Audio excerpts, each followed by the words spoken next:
Welcome to Only the Bare Facts, a bold voice of truth, integrity, and transparency in a chaotic world. This channel is your destination for unfiltered stories, real-life lessons, and unwavering commitment to the word of truth.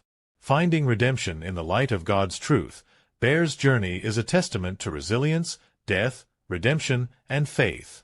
Now a warrior for truth, Bear shares his mission to expose darkness, foster genuine connections, and inspire others to live with authenticity and courage.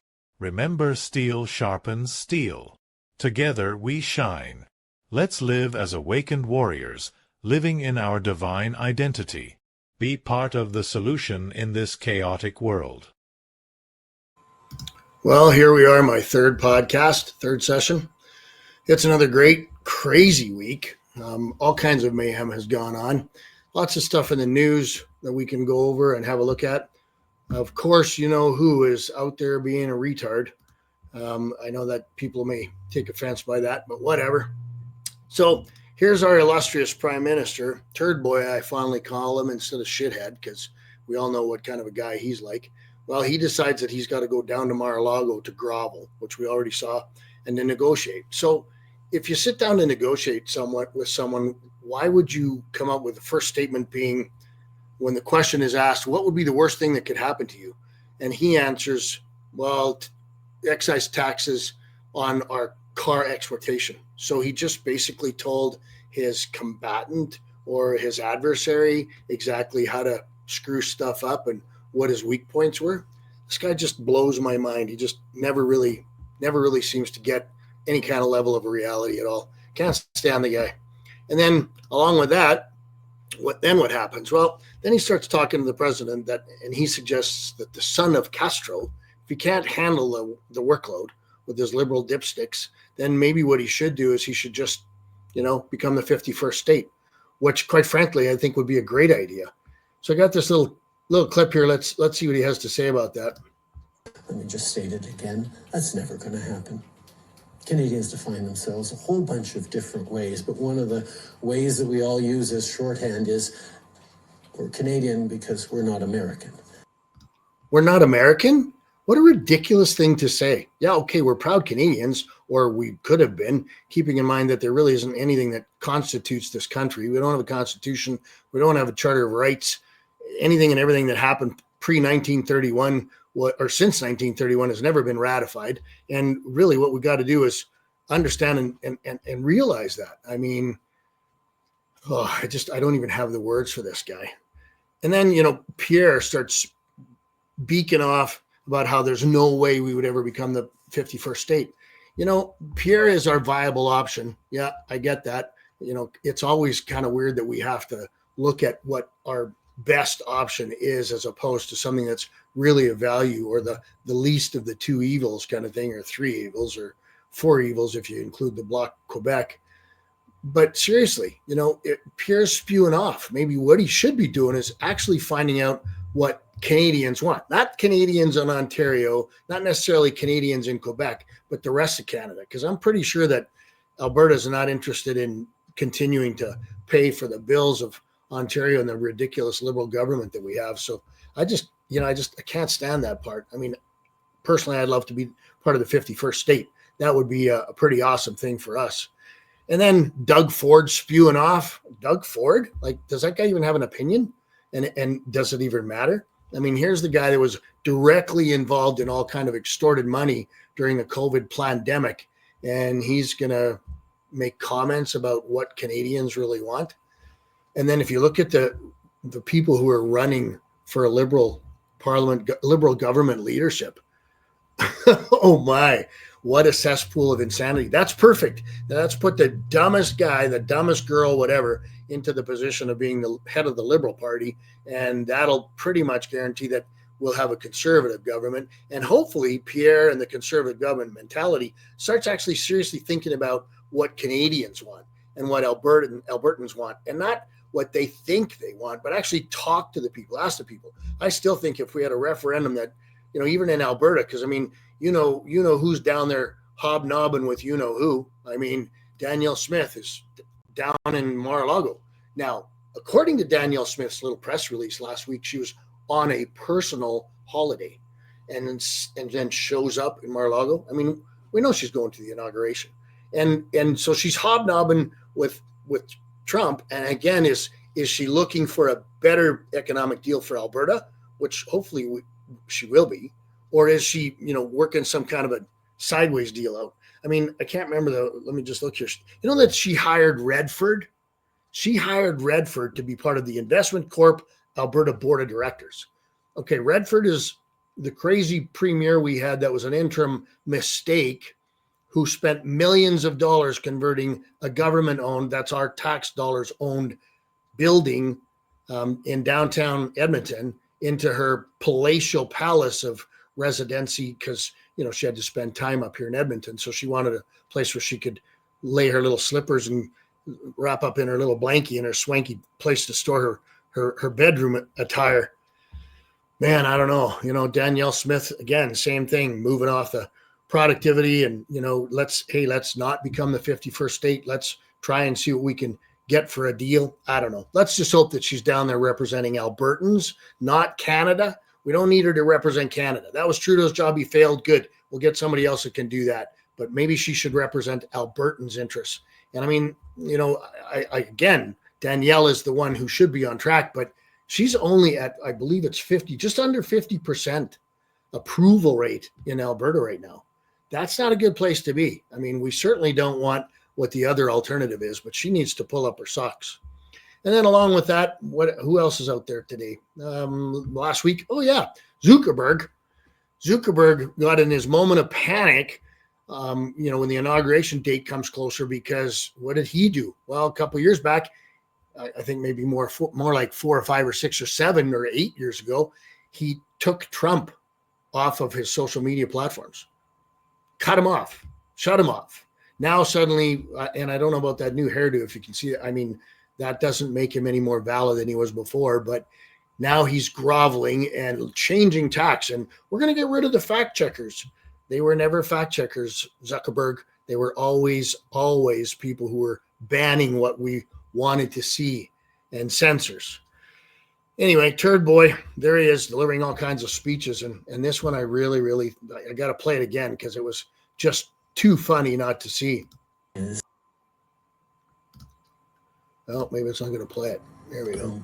It was a good day here in Washington today. Obviously started with the state funeral for President Jimmy Carter, who was not just a good friend to me and to my fathers, but especially a good friend to Canada. Sorry, a good friend to my fathers. Now, did he say that in plural by accident? Was that a Freudian slip? Or was he trying to say him and his father's friends? Fathers. I wonder which fathers are fathers. Who knows? Another news tidbit popped up in my Instagram this week that I think we should all see and have a look at and share. This one's pretty crazy. I want you to have a look at this and just think about it. What's really interesting is the community that I hang out in and friends that I have, we've been complaining about this for a long, long time. It's been really obvious that there's been this criminal level overreach on behalf of the you-know-who. Concerns. The RCMP now employs covert software to infiltrate digital devices, accessing communications, screenshots, and even activating cameras and microphones, representing a major breach of privacy. Cell site simulators, which mimic cell towers to collect data from nearby devices, raise concerns about tracking innocent individuals alongside suspects. You can have power, but the more you use it, the more likely it is to be corrupted. Humans are very predictable in that sense. We already know that they're not willing to go after organized criminals. We already know that they protect our politicians, who we know are doing corrupt and criminal things. These people have already shown that they're not acting in a fair and just way for Canadians at scale. They're sort of telling you to self-censor because I've already got these tools and I'm already watching you. That's what it feels like a little bit, right? Because if you know, hey, I can infiltrate your digital device, I can listen to you, I can see you. You go, I'm definitely going to curb some of the things that I'm saying. When it comes to surveillance in totalitarian regimes, is what you were just pointing out there is exactly the reason they employ these things, is because they know that people act differently when those people know that they're being observed. It automatically drives forward obedience within the population if everyone thinks they're under surveillance all the time. Doesn't drive obedience on my behalf. I'm not going to be obedient, period. I don't really care. However, overreach, constant overreach. The RCMP has way too much power in this country, and of course doesn't exercise their policing and authority on the people who really need to be caught as criminals. I mean, it's basically extortion what the government, the Liberal government, is doing with our tax dollars in so many ways. We all know that. We all understand that, but apparently the RCMP doesn't, and the rest of the population, I don't know, doesn't seem to care. And then once again, back to Trudeau. I mean, what's he out there doing? Well, he's out there helping what? Okay, so let's all remember that Jasper, just west of the city of Edmonton. How about the days of Fort McMurray? What did he do? What did Trudeau do to help us? But here he is, hobnobbing. Our officials have been closely in touch with American officials to ensure that we're offering firefighters, resources, planes, ships, whatever is needed. Unfortunately, Canada has developed a significant amount of expertise in wildfires. Yeah, us locals were looking after the problem. Suburban and urban areas. Trudeau never gave a dime of anything to Fort McMurray to try to help with the fires up there.